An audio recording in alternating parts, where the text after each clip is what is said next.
नमस्कार, news state देख रहे हैं आप। मैं हूं आपके साथ धीरेन्द्र अवस्थी। इतिहास के जघन्य हत्याकांड और भारत में अंग्रेजी हुकूमत के सबसे काले अध्याय जलियांवाला बाग हत्याकांड को 100 साल से ज्यादा हो गए हैं।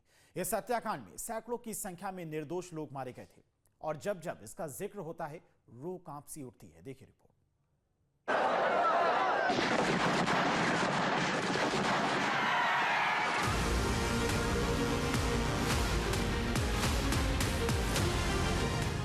जलियांवाला बाग की घटना को आज 100 साल से ज्यादा बीत चुके हैं, लेकिन हर साल जब जब 13 अप्रैल की तारीख आती है तो एक बार फिर रूह कांप सी जाती है।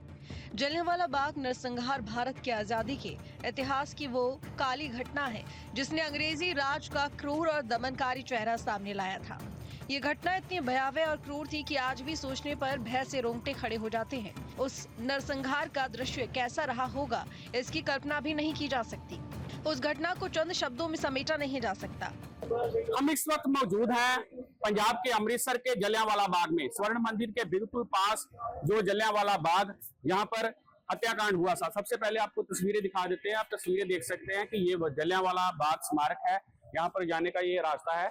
यहाँ पर उस दिन 13 अप्रैल 1919 बैसाखी वाले दिन बहुत सारे लोग इकट्ठा हुए थे और यहाँ पर निहत्थे लोगों पर अंग्रेज जनरल डायर और उनके साथियों की तरफ से गोलियां चलाई गई थी, जिसमें बहुत सारे लोग जो मारे गए थे और बहुत सारे लोग जख्मी भी हुए थे। जलियांवाला बाग भारत की आजादी के इतिहास की वो दुखद घटना है जो 13 अप्रैल 1919 को घटना घटी थी। घटना में पंजाब के अमृतसर में स्वर्ण मंदिर से कुछ ही दूरी पर स्थित जलियांवाला बाग में निहत्थे मासूमों का भयानक कत्लेआम हुआ था। अंग्रेजों ने निहत्थे और मासूम भारतीयों पर ताबड़तोड़ गोलियां बरसाई थी। ये घटना अमृतसर हत्याकांड के रूप में भी जानी जाती है। इस नरसंहार को आज 100 वर्ष से अधिक बीत चुके हैं, लेकिन आज भी इसके घाव हर भारतीयों के दिल में ताजे से लगते हैं। इस दिन को भारत के इतिहास की काली घटना के रूप में याद किया जाता है। बता दें कि जो बैसाखी वाले दिन यहाँ पर एक सभा हो रही थी, जिस दौरान ही लोगों पर यह कार्रवाई की गई थी। यह जो एक घटना है, ये भारतीय स्वतंत्रता संग्राम पर सबसे अधिक प्रभाव डालने वाला था। यह घटना जनसंघ हत्याकांड की था। माना जाता है कि यह घटना ही भारत की ब्रिटिश शासन के अंत की शुरुआत बनी थी। बता दें कि यहाँ पर बहुत सारे लोग जो उस समय इकट्ठा हुए थे, जिन पर जनरल डायर और उनके साथियों की तरफ से गोलियां चलाई गई थी और यहाँ पर बहुत सारे लोग भी मारे गए थे। और आज ये जो जलियांवाला बाग स्मारक है, यहाँ पर बहुत सारे देशों विदेशों से लोग यहाँ पर पहुंचते हैं और पहुंचकर जलियांवाला बाग का इतिहास जानते हैं कि किस तरह से जनरल डायर की तरफ से निहत्थे लोगों पर गोलियां चलाई गई थी। बहुत सारे लोगों ने भागकर जान बचाने की कोशिश भी की गई थी। सबसे पहले आपको तस्वीरें दिखा देते हैं। ये वो जगह है, यहाँ पर लोगों पर गोली यहाँ से चलाई गई थी। जनरल डायर और उनके साथियों की तरफ से इस जगह से गोली चलाई थी। बहुत सारे लोगों ने भागकर शहीदी कुएं में जो अपनी छलांग लगाई थी ताकि जान बचाई जा सके। लेकिन पूरे देश में रॉलेट एक्ट के विरोध में प्रदर्शन किया जा रहा था। बैसाखी के दिन 13 अप्रैल 1919 को समूचे देश के साथ अमृतसर के जलियांवाला बाग में भी रॉलेट एक्ट के विरोध में शांतिपूर्वक प्रदर्शन के लिए हजारों लोग इकट्ठा हुए थे। इसी दौरान वहां अचानक दलबल के साथ अंग्रेज ब्रिगेडियर जनरल रेजिनाल्ड डायर पहुंच गया, जिसने कोई भी चेतावनी दिए बिना ही निहत्थे प्रदर्शनकारियों पर अंधाधुंध गोली चलाने का आदेश दे दिया। बाहर निकलने के रास्ते बंद कर दिए गए थे। करीब 10 मिनट तक गोलियां चलती रहीं। लोग अपनी जान बचाने के लिए इधर से उधर भाग रहे थे। कई कुएं भी कूद गए, लेकिन फिर भी जान बचाने में नाकाम रहे। इस भयावह और क्रूर घटना से जलियांवाला बाग शवों से पट गया था। हर तरफ सिर्फ लाशों के ढेर थे। कुछ लोगों ने दीवारों पर चढ़कर बाग से बचकर निकलने की कोशिश की, लेकिन हत्यारी ब्रिटिश पुलिस ने इन पर भी फायरिंग की। गोलियों के निशाने बाग की दीवारों पर आज तक मौजूद हैं। ईंट की दीवारों पर 100 साल पहले बने गोलियों के निशान आज कोटरों में तब्दील हो चुके हैं। सफेद चौक से घिरे हुए गोलियों के निशान हर हिंदुस्तानी के सीने में खंजर की तरह चुभते हैं। इस घटना में 1000 से भी ज्यादा लोगों की मौत हुई थी और भारी संख्या में लोग घायल हुए थे। अमृतसर के जलियांवाला बाग पर जो निहत्थे लोग थे, उन पर जनरल डायर की तरफ से जो गोलियां चलाई गई थी, यही वो शहीदी हुआ है जहां पर लोगों ने भागकर अपनी जान बचाई थी। क्योंकि बहुत सारे लोग यहाँ पर इकट्ठा हुए थे, जिन पर जनरल डायर की तरफ से जो गोलियां चलाई गई थी। तो बता दें कि गोली से जान बचाने के लिए बहुत सारे लोग भागे थे और इसी कुएं में उनकी तरफ से छलांग लगाई गई थी।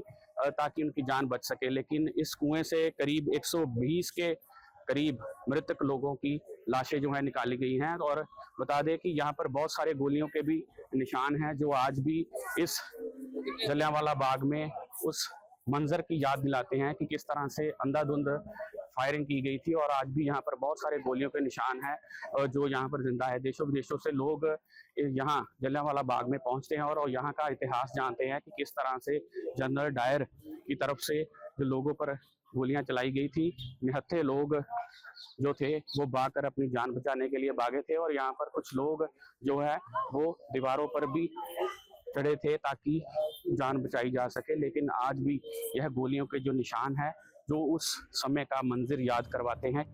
इस हत्याकांड पर ब्रिटेन ही नहीं पूरी दुनिया में हंगामा मचा। इस मामले की जांच करने के लिए तत्कालीन ब्रिटिश सरकार ने डिसऑर्डर इंक्वायरी कमेटी का गठन किया। इस कमेटी के सामने बयान देते हुए जनरल डायर ने कहा था, मैंने गोलियां चलाई और तब तक चलवाता रहा जब तक कि भीड़ तितर बितर नहीं हो गई। जनरल डायर इंक्वायरी कमीशन के सामने कहता है कि सवाल सिर्फ भीड़ को भगाने का नहीं था बल्कि लोगों के दिमाग पर असर पैदा करने का था। जलियांवाला बाग में अंग्रेजों द्वारा किए गए नरसंहार का बदला बाद में उधम सिंह ने लिया। तारीख थी 13 मार्च 1940, जब उधम सिंह ने माइकल डायर के भाषण में जलियांवाला बाग हत्याकांड का जिक्र होते ही अपनी किताब में छुपाई हुई रिवॉल्वर से गोलियों की वर्षा कर दी। हालांकि ब्रिटिश सरकार ने बहुत बाद में जाकर 2013 में तत्कालीन ब्रिटिश प्रधानमंत्री डेविड कैमरन की यात्रा के दौरान इस हत्याकांड को शर्मनाक घटना के रूप में वर्णित किया। करीब एक शताब्दी बीत चुकी है, लेकिन जलियांवाला बाग के पीड़ितों के रिश्तेदारों के जहन में आज भी अपने प्रियजनों की यादें मौजूद हैं। मेरा नाम सुनील कपूर है। मेरे परदादा शहीद लाला वासुमल कपूर जी 2 गोलियां लगने से यहाँ पे शहीद हुए थे, जिन्होंने शहादत का जाम पिया। और उस टाइम की जो मूवमेंट थी आज़ादी की, उसमें वो फंडिंग करते थे। उसके बाद जब उनको 6 दिन के बाद उनकी डेथ हो गई हॉस्पिटल रामबाग सिविल हॉस्पिटल जो आज के नाम से प्रसिद्ध है, तो उसके बाद मेरी परदादी को भी उन्होंने जेल में डाल दिया, श्रीमती पूरन देवी को, उनके ऊपर देशद्रोह का मामला। क्योंकि उस टाइम पे जो हालात थे वो इतने बदतर हो चुके थे कि लोग आज़ादी चाहते थे, उस ब्रिटिश सरकार से निजात चाहना चाहते थे, आज़ादी चाहते थे। उस टाइम पे मार्शल लॉ लगा हुआ था और जनरल अडवायर की तरफ से जो हुक्म दिया था ब्रिगेडियर जनरल डायर को, उसने निहत्थे लोगों के ऊपर गोलियां चलाई। और उनके इतिहास के मुताबिक तकरीबन 492-502 के लोग शहीद हुए थे। लेकिन उसके बाद जो कांग्रेस कमेटी के द्वारा बनाई गई एक कमेटी के द्वारा कि भी 1500 से ऊपर लोग यहाँ पे शहीद हुए थे। जनरल डायर के आदेश पर उसके मातहत सिपाहियों ने 10 मिनट तक 1650 राउंड गोलियां बरसाई थी। ब्रिटिश सरकार के रिकॉर्ड के मुताबिक अंग्रेजी सरकार की कार्रवाई में 379 लोग मारे गए। इनमें बच्चे, बूढ़े और महिलाएं भी शामिल थीं। तकरीबन 1200 लोग घायल हुए। आज 100 साल बाद भी जलियांवाला बाग सैकड़ों भारतीयों की सिसकियों का जीता जागता गवाह है। जलियांवाला बाग मानव इतिहास की वो घटना है जिसकी चर्चा जब जब होगी, सत्ता के मद में चोर एक औपनिवेशिक शक्ति के वहशी बन जाने की घटना याद आएगी। तो बिल्कुल जलियांवाला बाग के इस हत्याकांड को 104 साल बीत चुके हैं।